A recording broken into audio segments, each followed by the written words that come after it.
Governor Sindh निहाल हाशमी कहते हैं कि फेक न्यूज़ और प्रोपेगेंडा के फ़र्क को समझना बहुत ज़रूरी है।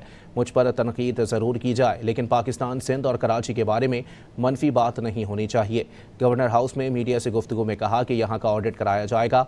नौजवानों के लिए वज़ीर आज़म के प्रोग्राम यहाँ भी होंगे।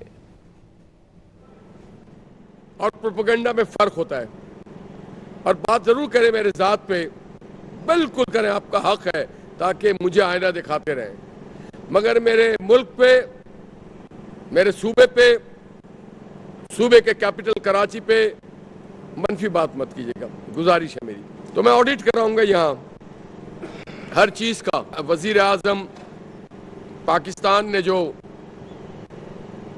नौजवानों के रोजगार के लिए, तालीम के लिए, ट्रेनिंग के लिए जो मौके दिए हैं, रखे हैं, वो यहाँ भी होगा।